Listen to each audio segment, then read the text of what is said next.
Dr. Sarah Chun had always been known for her gentle hands and calm demeanor.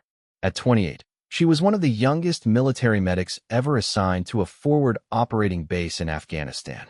Her reputation preceded her wherever she went. Soldiers would request her specifically when they needed medical attention, not just because of her skill, but because of the way she made them feel safe during their most vulnerable moments. The morning sun cast long shadows across the dusty compound as Sarah organized her medical supplies in the makeshift clinic. She had been at FOB Phoenix for 6 months now, and the routine had become second nature.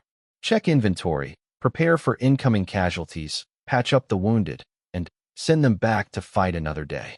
It was a cycle that never seemed to end, but Sarah found purpose in every bandage she applied and every life she saved. Her small frame and soft-spoken nature often led newcomers to underestimate her. The SEALs who rotated through the base were no exception. They would nod politely when introduced, thank her for her service. But she could see it in their eyes. They saw her as just another support person, necessary, but not quite part of their world. She didn't mind. Sarah had learned long ago that respect was earned through actions, not words. The radio crackled to life in the early afternoon. A patrol had encountered an IED explosion 3 clicks north of the base. Multiple casualties incoming. Sarah's training kicked in immediately. She began preparing the trauma bay, laying out surgical instruments, checking the blood supply, and coordinating with the helicopter pilots for emergency evacuation procedures. When the Black Hawk touched down, Sarah was ready. The first soldier they carried in was barely conscious, his left leg mangled beyond recognition.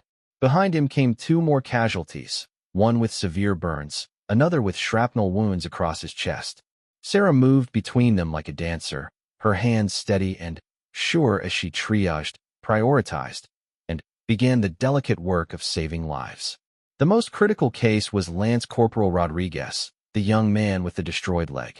As Sarah worked to stop the bleeding and stabilize him for transport to the surgical hospital in Kandahar, she could hear him whispering prayers in Spanish. His eyes were wide with fear, not of death, but of never walking again. Sarah leaned close to his ear as she inserted in 4-line. "You're going to be okay," she whispered back in fluent Spanish. "I won't let anything happen to you." Rodriguez looked up at her with surprise. Few people on the base spoke his native language, and hearing it from this quiet medic brought tears to his eyes. Sarah continued talking to him in Spanish as she worked, telling him about her grandmother who had taught her the language, about the beaches of California where he could surf again once he recovered. Her voice was like an anchor in the storm of pain and confusion. The SEAL team that had been providing security for the patrol watched from a distance as Sarah worked.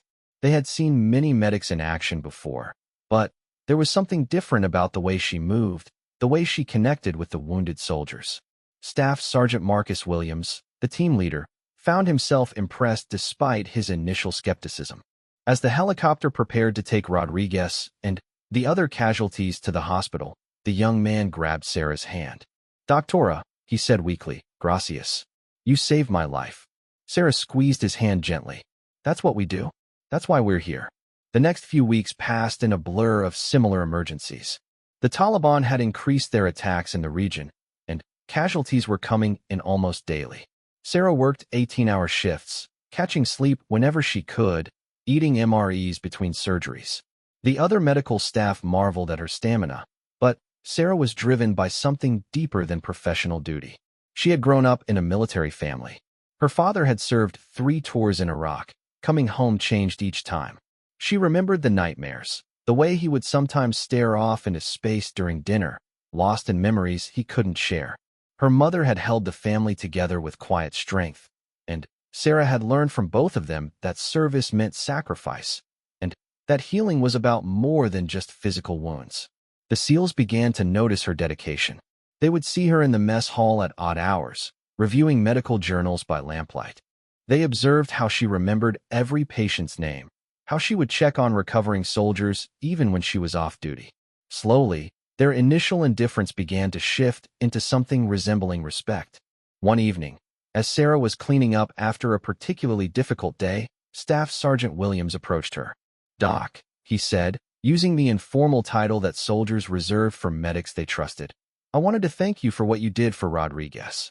Got word that he's walking again. Doctors in Germany said if you hadn't acted as fast as you did, he would have lost the leg for sure. Sarah looked up from the medical charts she was updating. Just doing my job, Sergeant. Williams shook his head. No, it was more than that. I've seen a lot of medics document good ones, bad ones, everything in between. You're something special. The compliment caught Sarah off guard. She had always focused on the work itself, not on recognition. Thank you, she said simply. As Williams walked away, Sarah allowed herself a small smile. Recognition from the special operations community was rare and hard-earned.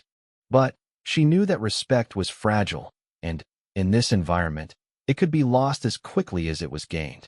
The attack came without warning on a Tuesday morning in October.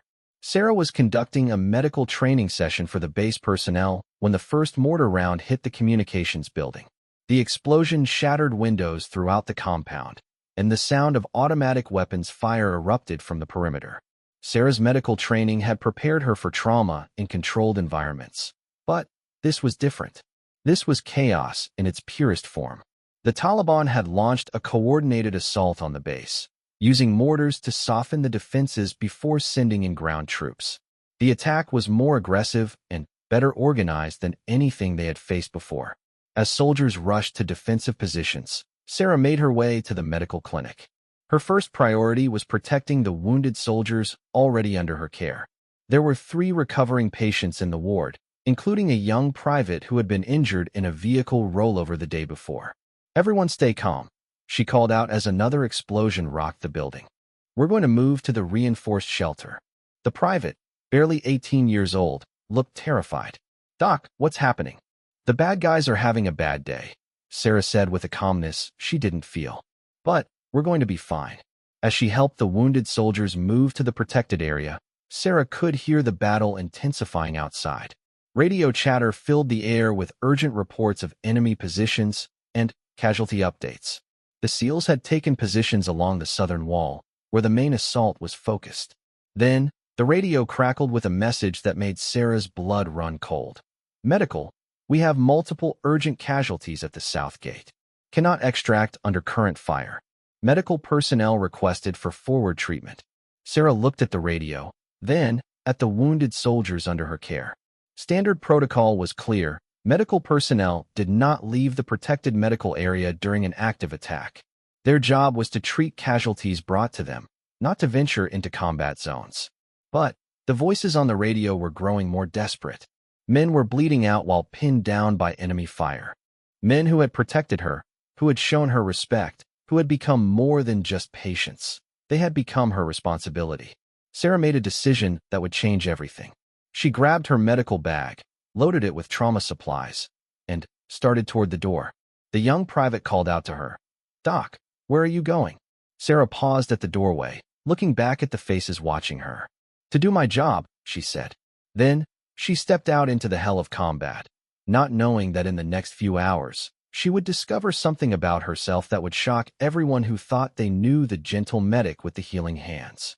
The SEALs were about to see a side of Dr. Sarah Chun that would forever change how they viewed both her and themselves. The moment Sarah stepped outside the medical facility, the world transformed into a nightmare of smoke, dust, and deafening noise.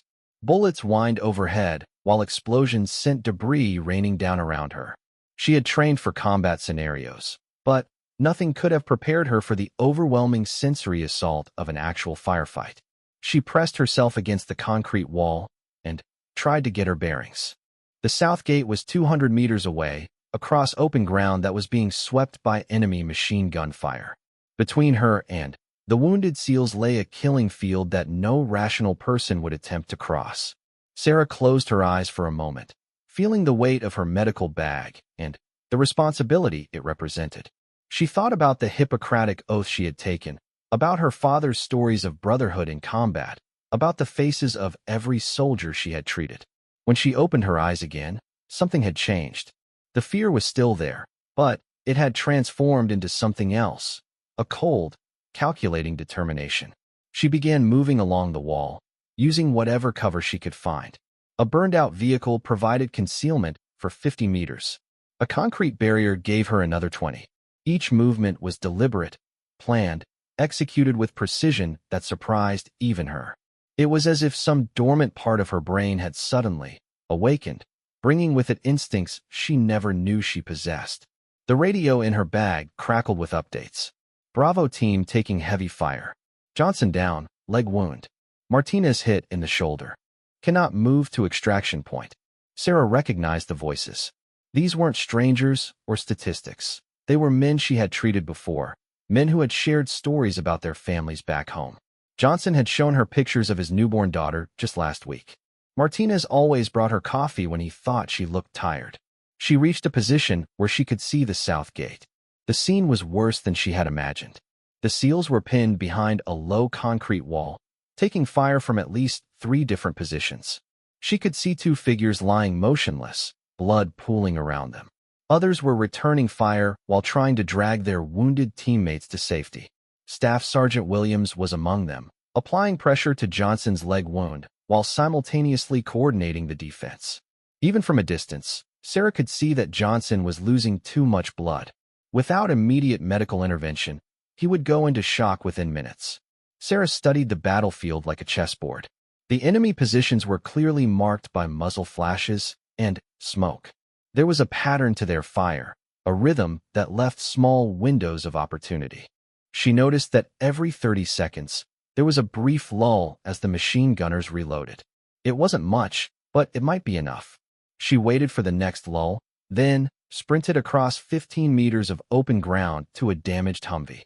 The vehicle's armor plating was riddled with bullet holes, but it would provide temporary cover. As she reached it, enemy fire resumed, bullets pinging off the metal around her. Williams spotted her, and his voice came over the radio, incredulous and angry. "What the hell is the medic doing out here? Doc, get back to the clinic now." Sarah keyed her radio. "Johnson needs immediate treatment, or he's going to bleed out. I'm coming to you." "Negative. That's an order. Return to base." Sarah ignored the order and continued studying the battlefield. The next movement would be the most dangerous, 30 meters of completely open ground with no cover. She would be exposed to fire from multiple positions. The mathematical part of her mind calculated the odds and found them unacceptable. The part of her that was evolving under pressure didn't care about odds. As she prepared for the sprint, something unexpected happened. One of the Taliban positions fell silent. She looked up to see smoke rising from a building to the east. Someone had taken out one of the machine gun nests, reducing the fire she would face. She didn't know who had made that shot, but she was grateful for it. Sarah took a deep breath, shouldered her medical bag, and ran. Time seemed to slow as she crossed the open ground. She could hear bullets snapping past her, feel the heat of near misses, see the muzzle flashes that were aimed in her direction. But her focus never wavered from the wounded men ahead. She dove behind the concrete wall where the SEALs were positioned, sliding the last few feet on her belly as machine gun fire raked the ground where she had just been standing. Williams stared at her in disbelief as she immediately began working on Johnson's wound. "Are you insane?" he shouted over the noise of gunfire. Sarah didn't answer. She was already in full medical mode, assessing the wound, stopping the bleeding, preparing Johnson for transport. But as she worked, part of her mind was processing everything happening around her. She was aware of the enemy positions, the ammunition count of the SEALs, the tactical situation they faced. "How many hostiles?" she asked Williams as she applied a pressure bandage. "At least 20, maybe more. They've got us pinned pretty good." Sarah finished with Johnson and moved to Martinez. His shoulder wound was serious, but not immediately life-threatening. As she cleaned and dressed it, she found herself analyzing the enemy's strategy, identifying weaknesses in their positions. "The building at 2 o'clock, she said to Williams. "The one with the blue door. That's their command position. Take that out, and the others will lose coordination." Williams looked at her strangely. "How do you know that?" Sarah paused in her work, suddenly aware of what she had said. She didn't know how she knew, but she was absolutely certain. The patterns of fire, the way the other positions responded to signals from that building, it all pointed to a central command structure. "Trust me," she said simply. Williams relayed the information to his sniper, who confirmed Sarah's assessment. 2 minutes later, the building with the blue door erupted in smoke and flame. Almost immediately, the coordinated enemy fire began to falter. But their tactical advantage came with a price. The Taliban fighters, realizing their position was compromised, began a desperate assault on the SEAL position. Sarah could see them moving through the streets, preparing for a final push that would overwhelm the small team. "We need to move," Williams said. "Fall back to secondary positions." "Johnson can't be moved yet," Sarah replied, checking his pulse. "He's stable, but barely. Moving him now could restart the bleeding." Williams looked at the approaching enemy fighters, then at his wounded men, then at Sarah. The decision was impossible: stay and fight with wounded men who couldn't be moved, or retreat and likely lose Johnson to blood loss. Sarah made the decision for him. She pulled out her sidearm, a Beretta M9 she had been issued but never expected to use. "You get them out of here. I'll stay with Johnson." "Like hell you will." "This isn't a discussion, Sergeant. You have a mission to complete. I have patients to treat." The transformation in Sarah's voice was subtle but unmistakable. The gentle medic was gone, replaced by someone harder, more focused. Williams recognized the change. He had seen it in combat veterans who had been pushed beyond their breaking point and emerged as something different. "Doc," he said quietly, "you don't have to do this." Sarah checked her weapon, chambered around, and took a position where she could cover both Johnson and the approaches to their position. "Yes, I do." Williams hesitated for another moment, then began organizing the withdrawal of his remaining men. As they prepared to move, Sarah felt a strange calm settle over her. The chaos of battle seemed to slow down, became manageable. She could see every detail with crystal clarity: the movement of shadows in doorways, the glint of weapons in the afternoon sun, the exact moment when the enemy would round the corner and see Johnson lying defenseless. When the first Taliban fighter appeared, Sarah was ready. Her first shot took him center mass, dropping him instantly. The second fighter tried to take cover, but Sarah had already calculated his position. Her second shot found its mark. The remaining SEALs, who had been moving toward the extraction point, stopped and turned. What they saw would be burned into their memories forever. Their quiet, gentle medic transformed into something none of them had imagined possible.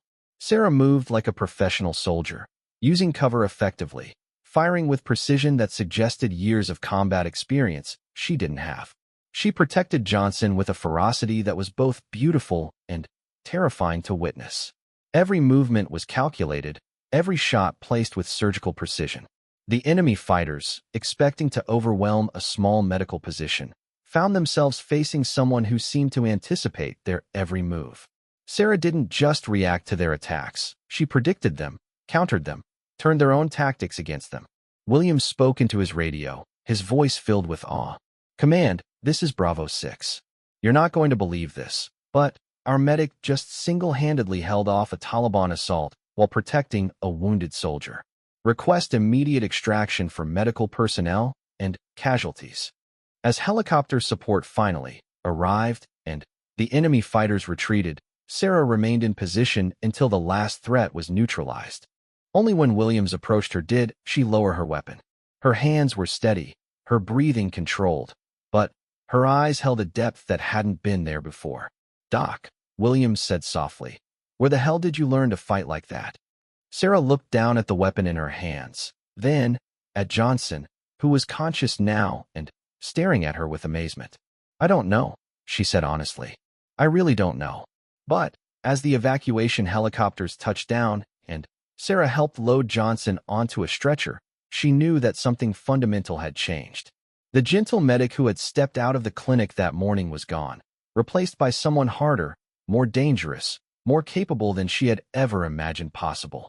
The SEALs who had once seen her as just another support person now looked at her with something approaching reverence. They had witnessed something rare and powerful, the birth of a warrior in the crucible of combat. As they flew back to base, Williams leaned over to speak to Sarah above the noise of the helicopter rotors. "You saved Johnson's life today.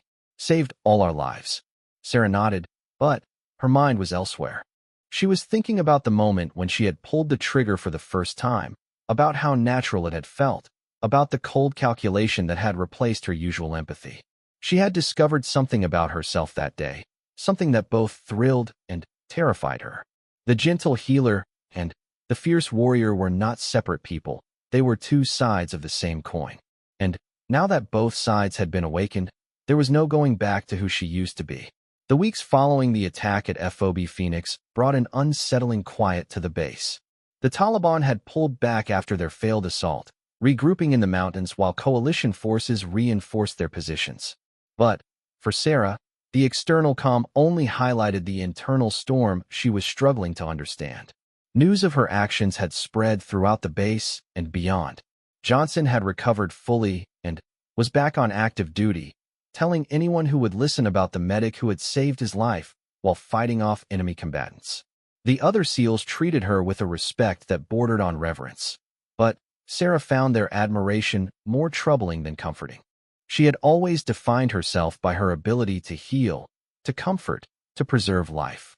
The discovery that she was equally capable of taking life with cold precision had shattered her understanding of who she was. She found herself replaying the firefight in her mind, analyzing each decision, each shot, each calculated movement that had come to her as naturally as breathing. Staff Sergeant Williams had recommended her for a Bronze Star, but Sarah had quietly requested that the paperwork be delayed. She wasn't ready for recognition of actions she was still trying to understand. Instead, she threw herself into her medical duties with renewed intensity, as if saving more lives could somehow balance the equation of what she had done. The routine of the medical clinic became her anchor. Each morning she would arrive early, check on recovering patients, inventory supplies, and prepare for whatever emergencies might come. The familiar rhythm of medical procedures helped quiet the questions that haunted her during sleepless nights. But the SEALs wouldn't let her retreat into anonymity. They had begun including her in mission briefings, asking for her tactical input in addition to medical planning. Williams insisted that her insights during the attack had been crucial to their survival, and that her unique perspective could be valuable for future operations. "Doc," Williams had told her one evening, "you've got instincts that can't be taught. Command wants to know if you'd be interested in advanced tactical training." The offer had stunned Sarah. Combat medic training was one thing, but advanced tactical certification would mean acknowledging that her role had fundamentally changed. It would mean accepting that the warrior side of her personality was not an aberration, but a legitimate part of who she was. The decision was taken out of her hands when intelligence reports indicated that the Taliban was planning another major offensive. This time, they were targeting medical facilities specifically, viewing them as symbols of American presence that needed to be eliminated. FOB Phoenix's medical clinic had been identified as a primary target. Command made the decision to evacuate the base temporarily, relocating essential personnel to more secure facilities. But the evacuation would take time, and someone needed to stay behind to treat wounded soldiers who couldn't be moved immediately. Sarah volunteered without hesitation. "Absolutely not," Williams had argued in the command briefing. "We're not leaving medical personnel behind to face another assault." But Sarah had surprised everyone by presenting a detailed tactical plan. She had studied the base's defensive positions, identified weaknesses in the perimeter, and proposed modifications that would make the medical facility more defensible. Her analysis was thorough, professional, and undeniably military in its precision. "I know this base better than anyone," she had told the assembled officers. "I know every wounded soldier we're treating, their conditions, their ability to be moved. And I know how to defend them." General Morrison, the base commander, had listened to her presentation with growing amazement. This was not the same gentle medic who had arrived 6 months earlier. This was someone who understood both healing and warfare, someone who could operate effectively in both worlds. "Dr. Chun," he had said finally, "are you asking to be reassigned to combat operations?" Sarah had considered the question carefully. "No, sir. I'm asking to be allowed to do my job. All of it." The compromise they reached was unprecedented. Sarah would remain at the base with a skeleton crew of volunteers, including a small SEAL team led by Williams. They would maintain the medical facility and defend it against attack, while the main force drew the enemy away from the base. It was dangerous, possibly suicidal, but it was also the best chance of saving the wounded soldiers who couldn't be evacuated. The night before the operation began, Sarah found herself on the base's observation deck, looking out at the mountains where the enemy was gathering. Williams approached her, carrying 2 cups of coffee. "Second thoughts?" he asked, offering her one of the cups. Sarah accepted the coffee gratefully. "Every minute. But not about staying. About who I'm becoming."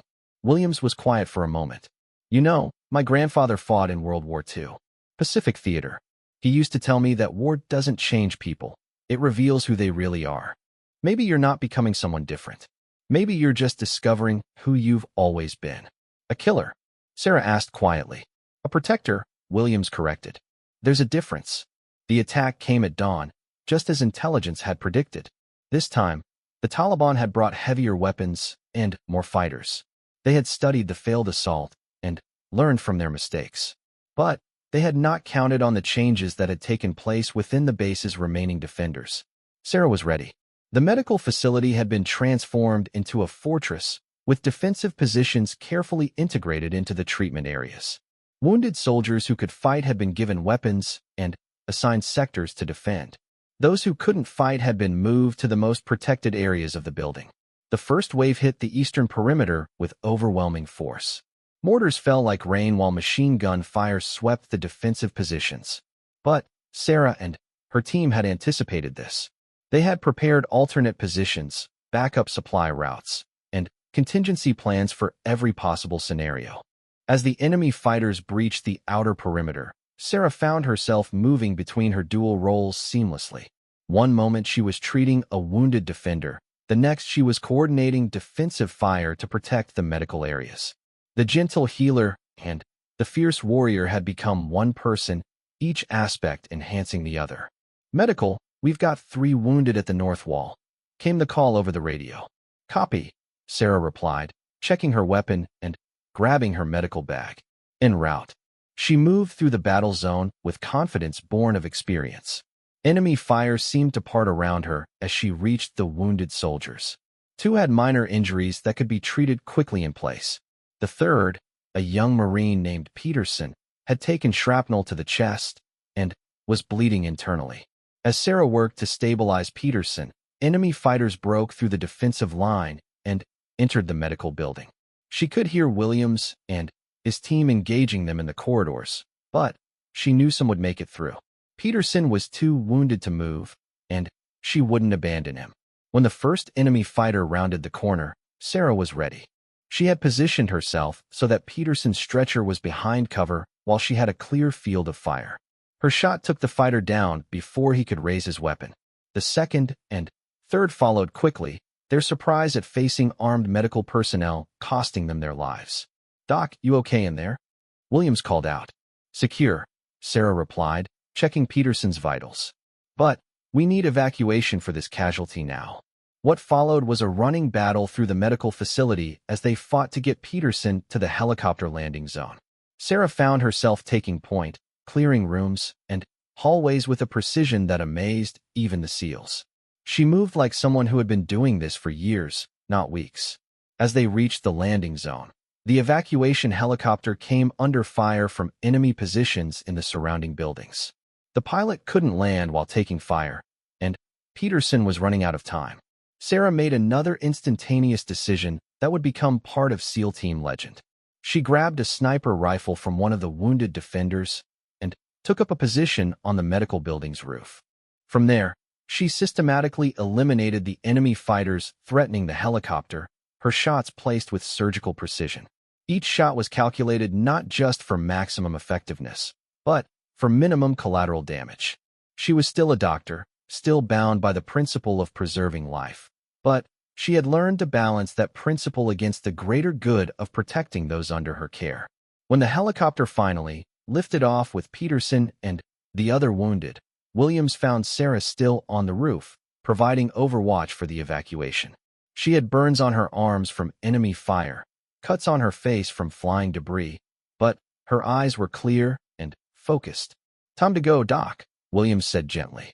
Sarah lowered the rifle and looked around at the battlefield. Bodies lay scattered across the landing zone, some enemy, some friendly. Each death weighed on her, but she knew that her actions had saved more lives than they had taken. "Did Peterson make it?" she asked. "He'll live. Full recovery expected." Sarah nodded, and began climbing down from the roof. The battle was over, but she knew that her transformation was complete. She was no longer just a medic or just a warrior.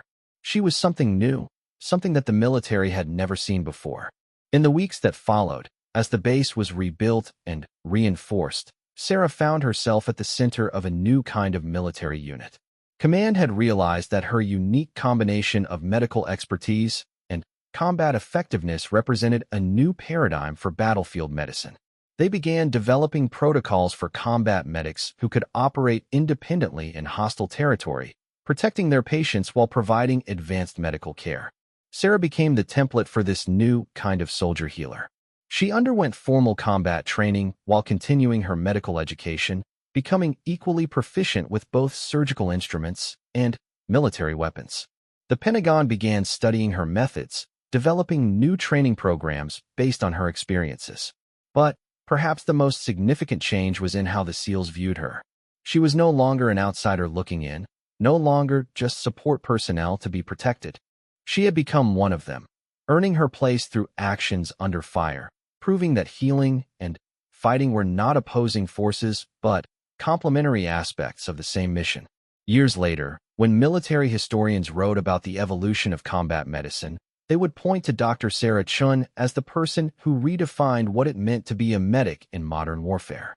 She had shown that the greatest healers were sometimes those who were also the fiercest protectors. But for Sarah herself, the recognition and accolades were secondary to the deeper truth she had discovered about herself.